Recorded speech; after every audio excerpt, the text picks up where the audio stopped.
we talk about financial freedom, and on the other hand, we talk about wealth, being wealthy, what do we really mean? Because some people are beginning to get confused about the two words. But when we talk about financial freedom, we don't mean having a lot of money. And that depends on what you call money. What do you define to be money? Is money to you what we use as a means of exchange to get the things we want? I mean, when you go to the shops, you exchange money. And that's what we call paper and coins. In different parts of the world, they are in different forms. But what they are things that you can hold in your hands and exchange with what you want, an item that or services that you want.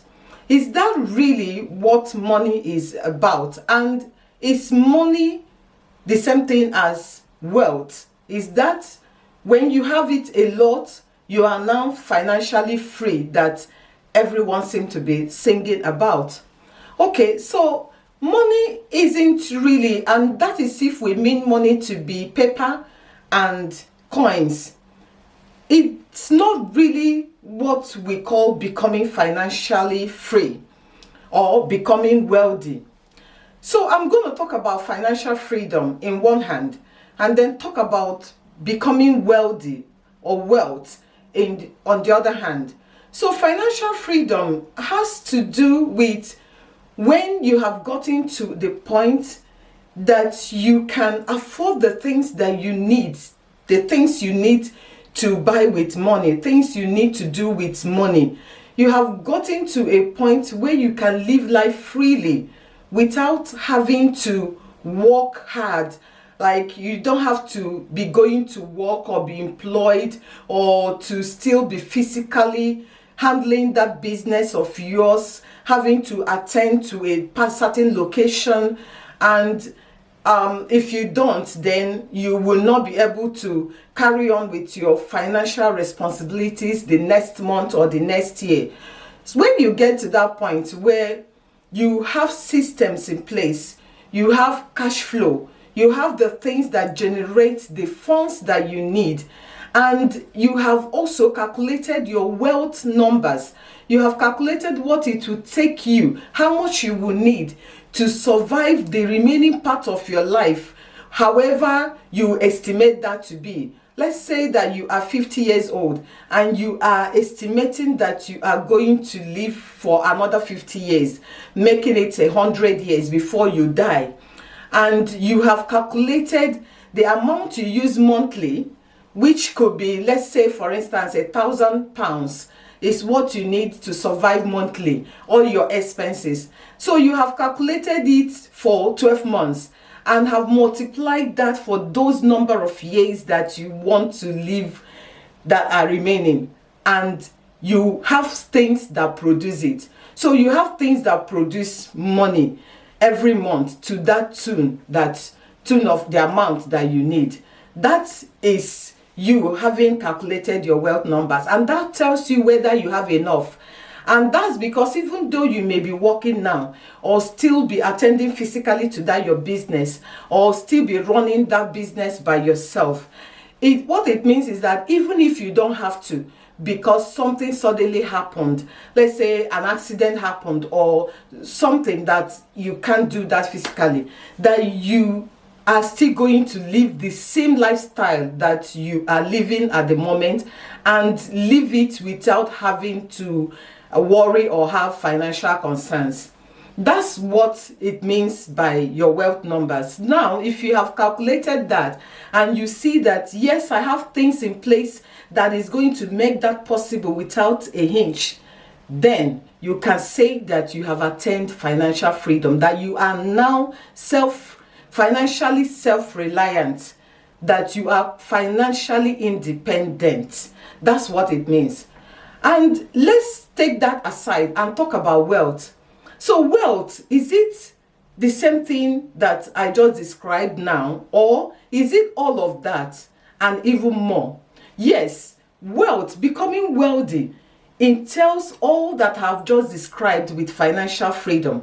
But it goes even beyond that. That's because wealth is not only in the area of finances, not only in the area of money or the paper and coins, or the things that you can exchange for something you need when you need it. Wealth is beyond that. I'll give you an example of something that wealth is. Although not all of what it is, but one of the things that made wealth to be more than financial freedom. So let's say, for instance, that I had a man of God some time ago say, I'm wealthy even though I don't have $1 million in my account. But I am wealthy because if I need a shirt today, and let's say I announce to the public or come maybe on social media and say, I need a white shirt and so size, that he's going to get bunch of it from all parts of the world. And that is being wealthy. If he says that he needs a brown shoe, for instance, all he needs to say is the size that he needs. And tons of shoes of the same size, of different makes and different forms will arrive at his doorstep. That's becoming wealthy. Or for instance, you needed help and you call one person and thousands answer. That also is being wealthy. But a lot of times we just count wealth to mean finances, just money, monetary aspect. But the other side that I'm just describing now seems to be far greater than the financial side of it. So wealth is encompassing. It can mean in all the areas of life that is not just money or financial. So wealth can be in it. You can be very healthy to the point that you can count that to be wealth to you. After all, they say that health is wealth. So other things that you can, let's just call it values that you have, values that you can receive. Those can be classed as being wealthy. Values that you have amassed, that you have added to yourself, those can count as your wealth. So that's the difference. Now tell me, do you not realize at this moment, with the little explanation that I have given, that is far better to pursue wealth, that is better to build wealth than to be looking for just having enough finances to take care of your immediate needs or your long-term needs? Is wealth not greater than those things that you can get by yourself with what you have? What about the things that you cannot get with your money? Isn't that part of what wealth is when you have acquired that? Okay, I'm sure that even though I may not have explained it so properly, that it would have made a little bit of a difference in the mind of someone who is wondering, why do they always keep using these terms? Are they the same? Are they not the same? Now you can tell that they are a bit of a difference, but wealth is what is best to pursue. And to pursue wealth, there are certain things that you need to do to get there. You can't just get there. And those are some of the things that I have discussed in some of my videos. And I would like you to go and check them out. And that means if you haven't subscribed to our channel, now is a good time to subscribe so that you'll be able to get to those videos and watch them. And don't forget to leave a comment after you have watched them. We will really appreciate it. And with that, I'm going to say a big thank you for watching, and I'll see you in the next video. Bye bye.